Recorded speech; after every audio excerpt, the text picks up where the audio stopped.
The apartment smells of burnt toast and stale coffee, a scent that clings to the walls like a memory I can't shake. I stand in the kitchen, my fingers tracing the chipped edge of the counter, the same counter where Ethan used to lean, his elbows smudged with flour from late-night baking experiments. The clock ticks too loudly, each second slicing through the silence that's settled since he left. It's been 3 hours, maybe 4, since he walked out with a duffel bag slung over his shoulder, his footsteps fading down the hall. I keep waiting for the sound of his key in the lock, for the door to creak open and his voice to call out, "Liv, you won't believe what happened." But the door stays shut and the key doesn't turn. I move to the living room, my bare feet cold against the hardwood. The couch sags where we used to sit, tangled in blankets, arguing over which movie to watch. His jacket still hangs on the armrest, a gray ghost of him. I don't touch it. Instead, I sink to the floor, my back against the coffee table, and stare at the window. Outside, the city hums, car horns, distant laughter, the faint wail of a siren. It's all so normal, so infuriatingly unchanged, while my world feels like it's been tilted off its axis. My phone buzzes on the table, and my heart lurches. I grab it, my thumb smudging the screen, but it's just a notification, a reminder to water the plants. The plants! I glance at the wilting pothos on the windowsill, its leaves curling like they're grieving too. Ethan was the one who remembered to water them, who'd hum off-key while tipping the watering can. I press my palms to my eyes, hard enough to see sparks, because if I don't, I might cry, and I'm not ready for that. Not yet. How does this happen? 8 years. 8 years of shared grocery lists, inside jokes, and quiet mornings, gone in a single conversation. His voice was steady, too steady, when he said, "I can't do this anymore, Liv." I laughed at first, a sharp, jagged sound, because it felt like a joke. Ethan, with his crooked smile and endless patience, walking away? It was absurd. But then I saw his eyes, flat and distant, like he was already somewhere else. My laugh died in my throat, and I just stood there, my hands useless at my sides, as he packed a bag and left. I keep replaying it, searching for a crack in the memory, something I missed. Did his voice waver? Did his hand hesitate on the doorknob? But all I see is him moving with purpose, like he'd rehearsed it. I didn't yell or beg. I wanted to grab his sleeve, to demand answers, but my tongue felt heavy, my limbs frozen. All I managed was, "You're serious?" And he nodded just once before the door clicked shut. Now the apartment feels too big, the air too thin. I pull my knees to my chest, my nails digging into my palms. The pain is sharp, grounding, but it doesn't stop the thoughts spiraling in my head. What did I do wrong? Was it the way I left dishes in the sink, or how I'd zone out when he talked about work? Or was it bigger, something I couldn't see, like a fault line running through us, waiting to split? I don't know, and that's the worst part. I don't know why I'm sitting here alone, why the space beside me is empty. The radiator clanks, a sudden jolt of sound, and I flinch. My reflection stares back from the window, pale, hollow-eyed, a stranger. I touch my cheek, half expecting my fingers to pass through, because none of this feels real.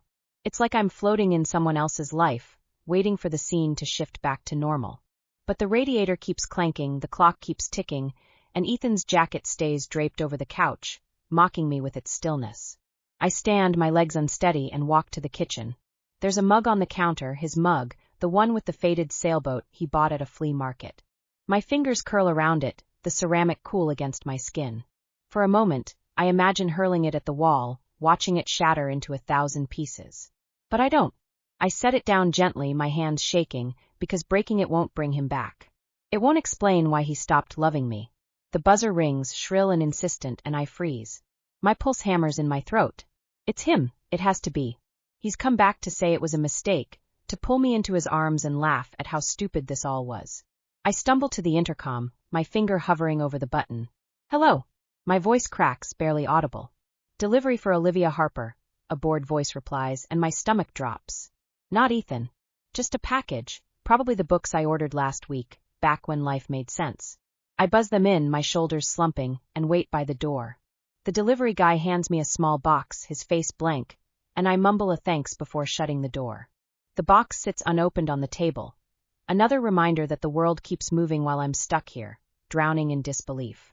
I sink back to the floor, the box looming in my peripheral vision. My fingers twist the hem of my shirt, the fabric stretching until I hear a faint rip. I don't care. I don't care about the box or the plants or the dishes piling up in the sink. All I can think about is Ethan's face, the way it looked when he said goodbye, calm, resolute, like he'd already let me go long before he walked out. And me standing there, too stunned to fight, too shocked to even breathe. The apartment door swings open, and there he is, Ethan, standing in the hallway, his silhouette framed by the dim glow of the corridor light. My breath catches, a sharp hitch in my chest, as I grip the edge of the kitchen counter. He's back. For a split second, I let myself believe it's to stay, that he's changed his mind. But then I see the empty duffel bag slung over his shoulder, and the hope curdles into something heavy, something that sinks into my bones. Liv, he says, his voice soft but steady like he's practiced this. He steps inside, closing the door with a quiet click that feels louder than it should. His boots scuff against the hardwood, a familiar sound that twists my stomach. I want to speak, to demand why he's here, but my throat feels stitched shut. Instead, I watch as he sets the bag down by the couch, his movements deliberate, unhurried. He doesn't look at me, not at first. His eyes scan the room, lingering on the pothos drooping on the windowsill, the mug on the counter, the jacket he left behind. It's like he's cataloging the pieces of us, deciding what to take and what to leave. My fingers twitch, wanting to reach for him, to shake him until he explains, but I stay rooted, my bare feet cold against the floor. I need to grab some things, he says finally, his gaze meeting mine for the briefest moment before darting away. There's no warmth in his eyes, no trace of the Ethan who'd laugh at my terrible puns or pull me close during thunderstorms. Just a stranger wearing his face. I nod because what else can I do?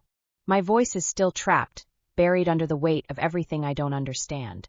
He moves to the bedroom, and I trail behind, drawn like a moth to a flame I know will burn me. The hallway smells faintly of his cologne, a cedarwood ghost that makes my chest ache. Inside the bedroom, our bed, unmade, sheets tangled from my restless night, sits like an accusation. Ethan doesn't glance at it. He opens the closet, pulling out shirts, a pair of jeans, a worn sweater I used to steal when the apartment got too cold. Each item lands in the duffel with a soft thud, and every sound chips away at the silence I'm clinging to. I lean against the doorframe, my arms crossed so tightly my nails dig into my skin. You're really doing this, I say, my voice cracking like thin ice.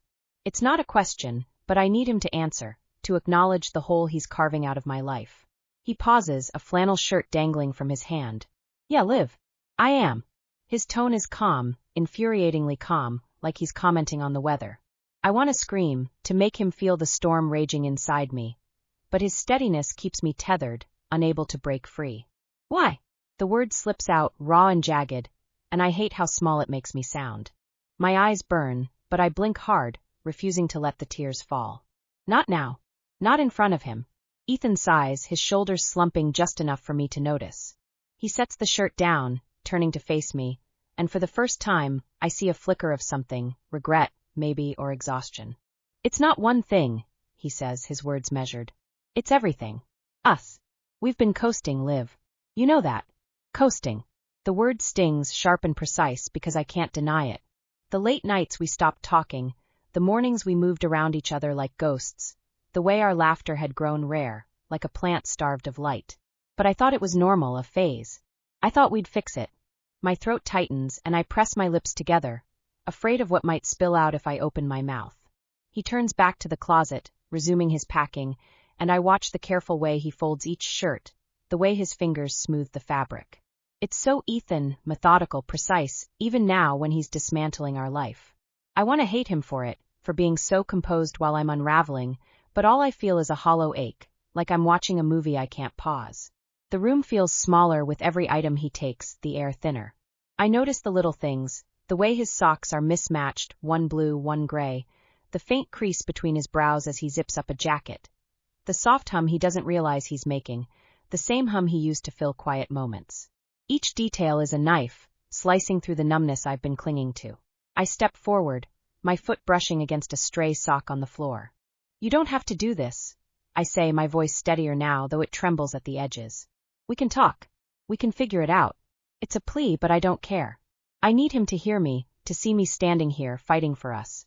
He stops, his hand resting on the duffel's zipper. For a moment, I think I've reached him. His head tilts, and I catch the shadow of the Ethan I know. The one who'd stay up late debating the best pizza toppings, who'd trace constellations on my back until I fell asleep. But then he shakes his head just once, and the shadow vanishes. We've talked, Liv, he says, his voice low, almost gentle. We've been talking for years. It's not enough anymore. He zips the bag shut, the sound final like a door slamming in my chest. I want to argue, to list all the reasons he's wrong, but the words dissolve before they reach my tongue. Because deep down I know he's right, not about leaving but about us. The cracks were there, hidden under routine, under the comfort of familiarity. I just didn't want to see them. My hands fall to my sides, heavy, useless, and I step back, the sock still tangled under my foot. Ethan slings the bag over his shoulder, his movements fluid, practiced. He glances around the room one last time, his eyes skimming past me, and I wonder what he sees. Does he see the nights we spent tangled in those sheets, the mornings we burned toast and laughed about it? Or does he just see a room, a space he's ready to leave behind? I'll come back for the rest later, he says, his voice barely above a whisper. He steps toward the door, and I follow, my legs moving on their own. In the living room, he pauses by the couch, his fingers brushing the jacket still draped over the armrest. For a second, I think he'll take it, but he doesn't. He lets his hand fall, and the jacket stays, a silent witness to his absence. The radiator clanks again, a jarring sound that makes me flinch. Outside, the city hums, indifferent to the earthquake in my chest.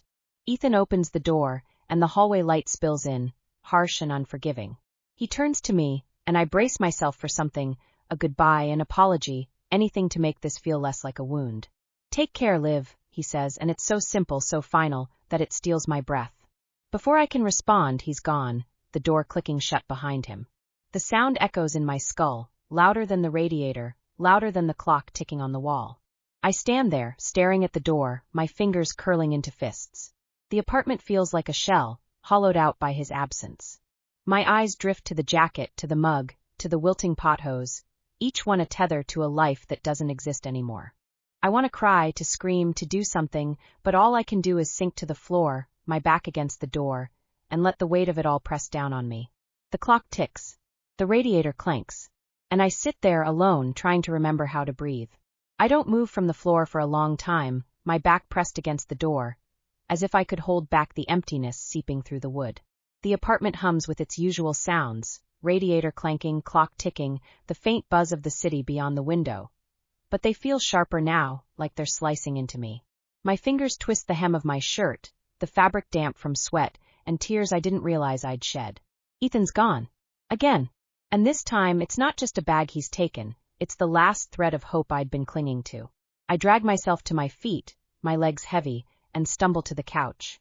His jacket is still there, slumped over the armrest like it's waiting for him to come back. I reach for it, my hand trembling, and pull it to my chest. The fabric smells of him, cedarwood and something faintly sweet, like the gum he always chewed. My throat tightens and I bury my face in it, breathing him in, as if I could pull him back through sheer will. But all it does is flood my mind with memories, each one a shard of glass glinting in the dark. There was the night we moved into this apartment, cardboard boxes stacked like a maze, both of us laughing as we tripped over packing tape. Ethan had insisted on hanging fairy lights around the windows, his fingers clumsy with the tiny bulbs, swearing under his breath when they tangled. I'd teased him, called him a hopeless romantic, but when he flicked them on, the room glowed soft and warm, and I felt like we'd built something unbreakable. I can still see his grin, lopsided and proud, as he pulled me into a dance to no music, our socks sliding on the hardwood. How did we go from that to this? My grip on the jacket tightens, knuckles whitening. I want to stop remembering, to shove it all into a box and lock it away, but the memories keep coming, relentless. The mornings when he'd wake me with coffee, the mug warm in my hands as he rambled about some article he'd read. The way he'd doodle on napkins during dinner, absent-minded sketches of birds or stars, leaving them crumpled on the table like gifts. The fights, too, sharp words over forgotten plans or unspoken frustrations, but always followed by quiet apologies, his hand finding mine under the blankets. I thought those moments were enough. I thought they were forever. I drop the jacket, my breath hitching, and stand abruptly, needing to move to do something. My eyes land on the mug, that stupid sailboat mug still sitting on the counter. I grab it, my fingers curling around the handle, and for a moment, I imagine smashing it, letting it break the way I'm breaking. But instead, I carry it to the sink, my hands shaking as I turn on the faucet. The water runs cold, then warm, and I scrub at the coffee stains harder than necessary, as if I could wash away the ache in my chest. The sponge slips from my hand, and I gripped the sink's edge, staring at the bubbles swirling down the drain. Why didn't I see it? The question gnaws at me, sharp and unyielding. I keep replaying the last few months, searching for the moment it all started to unravel. Was it the night I worked late, leaving him to eat dinner alone? Or the weekend we canceled our trip to the coast because I was too tired to pack? Little things, I'd thought, cracks too small to matter. But they'd grown, hadn't they? Widened by silence, by the way we stopped asking each other what we were thinking. I'd told myself it was normal, that every couple ebbs and flows, but maybe I was just too scared to look closer, to see how far we'd drifted. I turn off the faucet, the sudden silence deafening. My reflection wavers in the window above the sink, pale, hollow-eyed, a woman I barely recognize. I touch my cheek, my fingers cold, and wonder when I started looking like this. When did I stop noticing the weight in my own chest, the quiet that had settled between us like dust? I'd been so busy holding on to the routine, our coffee mornings, our movie nights, that I didn't see how hollow they'd become. Like we were playing parts in a script we'd outgrown. A noise outside startles me, a car horn, sharp and fleeting, and I flinch, my heart racing. For a second I think it's him, that he's come back again, but the street below is empty, just headlights cutting through the dusk. I press my palms to my eyes, hard enough to see sparks, because the hope keeps creeping in, and it hurts worse every time it's crushed. He's not coming back. I know that. But knowing doesn't stop the wanting, doesn't stop the part of me that still believes we could fix this. I wander back to the living room, my bare feet scuffing the floor. The pothos on the windowsill catches my eye, its leaves curling inward, brittle at the edges. I grab the watering can, an old tin thing Ethan found at a thrift store, and fill it at the sink. The water sloshes as I carry it over, spilling onto my wrist, cold and grounding. I tilt the can, watching the soil darken, and something about the act, the smallness of it, the care, makes my chest ache. He'd always done this, hadn't he? Kept things alive when I forgot. The plants, the laughter, us. I set the can down, my hands unsteady, and sink to the floor again, my back against the couch. The fairy lights are still strung along the window, unplugged now, their bulbs dull in the fading light. I think about that first night, how they'd glowed, how Ethan's arms had felt like a promise. And I think about last week when we'd sat on this same couch, silent, the space between us wider than the room. I'd wanted to say something, to ask what was wrong, but the words had stuck, heavy and useless. I'd thought there'd be time. I'd thought we'd always have time. My fingers find the jacket again, tracing the worn stitching along the sleeve. It's just a jacket, I tell myself, just fabric and thread, but it feels like more, like a tether to the life we had, to the person I was with him. I close my eyes, and the memories come faster now, not just the good ones but the messy ones, the ones I've been dodging. The way I'd snap at him when I was stressed, my voice sharp enough to make him flinch. The nights I'd turn away in bed, too tired to talk, leaving his hand hovering in the dark. The truth is, I wasn't perfect either. I loved him, but love isn't always enough, is it? Not when you stop listening, stop trying. I open my eyes, my breath uneven, and something shifts inside me, small but undeniable. It's not just about him leaving. It's about why he felt he had to. I'd thought we were coasting, like he said, but maybe we were sinking, both of us too stubborn or too scared to admit it. I'd blamed him, wanted to scream that he was giving up, but hadn't I given up too? In the little ways, the quiet ways, letting the distance grow because it was easier than fighting for us. The radiator clanks, a jolt that pulls me back to the room. My hands are still clutching the jacket, but my grip loosens just a fraction. I don't have answers, not all of them, but I'm starting to see the shape of things, the fault lines we both ignored. I loved him. I still do. But maybe love doesn't mean holding on forever. Maybe it means letting go, not of him, but of the version of us I thought we'd always be. I stand slowly, my legs steadier now, and walk to the window. The city sprawls below, lights flickering like stars against the dusk. I press my hand to the glass, the cold seeping into my palm, and for the first time since he left, I feel something other than pain, a flicker of clarity, fragile but real. I don't know what comes next, don't know who I am without him, but I know I can't stay here, frozen in what was. Not forever. The jacket stays on the couch, the mug on the counter, the pothos a little less wilted. I take a breath, deep and shaky, and turn away from the window. The apartment is still too quiet, still too big, but it's mine now, not ours. And maybe, just maybe, that's where I start. The morning light spills through the window, pale and soft, painting the apartment in shades of gray. I sit at the kitchen table, a mug of tea cooling in my hands, the steam curling upward like a question mark. The chair across from me is empty, as it has been for weeks now, but I still catch myself glancing at it, half expecting Ethan to appear, his hair mussed from sleep, his voice gravelly with a joke about my terrible taste in tea. The absence stings, not as sharp as it did at first, but steady, like a bruise I keep pressing. Outside, the city wakes, tires hum on wet pavement, a dog barks somewhere down the block, and the faint clatter of a delivery truck rattles the air. It's Saturday, the kind of day we used to plan over breakfast, tossing ideas back and forth like a game. Farmers markets, lazy brunches, maybe a walk through the park if the weather held. Last month we'd sat right here, the table cluttered with toast crumbs and jam jars, debating whether to try that new cafe downtown. It's got those fancy pancakes you like, Ethan had said, his eyebrow quirked, and I'd laughed, swatting his arm because he knew I'd cave. That was the routine, comfortable, predictable, the kind of life I thought we'd built to last. Now the memory feels like a photograph left too long in the sun, edges curling, colors fading. I set the mug down, my fingers brushing the table's worn grain, and lean back in my chair. The apartment hums with its usual sounds, the radiator's faint hiss, the clock's steady tick, but they don't anchor me anymore. They're just noise, reminders that the world keeps spinning while I'm still learning how to stand still. I think about that weekend we'd planned, the one that never happened. By Sunday he was gone, and the pancakes, the cafe, the park, they all dissolved into the space he left behind. I stand, my socks whispering against the hardwood, and wander to the living room. His jacket is gone now, folded into a box I tucked away in the closet last week. I'd held it too long, my fingers tracing its seams as if they could unravel the truth, but it was just a jacket in the end. The pothos on the windowsill looks better, its leaves greener since I started watering it regularly. Small victories, I guess.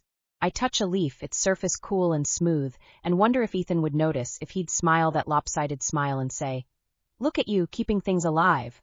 The thought doesn't hurt as much as it used to, but it lingers, heavy in my chest.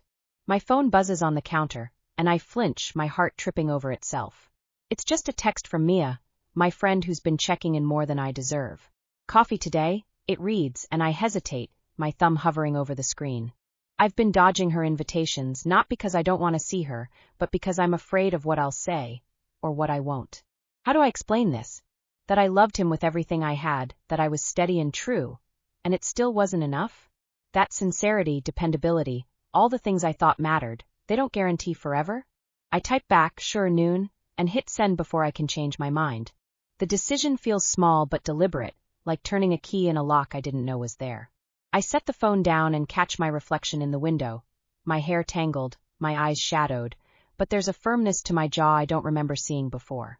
I'm still here, I think, and the realization catches me off guard, like a breath I didn't know I was holding. The radiator clanks, a sudden jolt, and I smile just a little because it's so ordinary, so unchanged.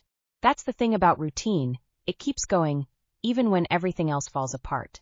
I used to find comfort in that, in the way Ethan and I could move through our days like a well-rehearsed dance. Breakfast, work, dinner, repeat. We'd carved out a life in those moments, built a home in the spaces between. But routine can blind you, can it? It lulls you into thinking nothing will change, that love and effort are enough to keep the ground steady under your feet. Until they're not. I walk to the bedroom, my steps slow, deliberate. The bed is made now, the sheets smoothed out, no longer tangled from sleepless nights.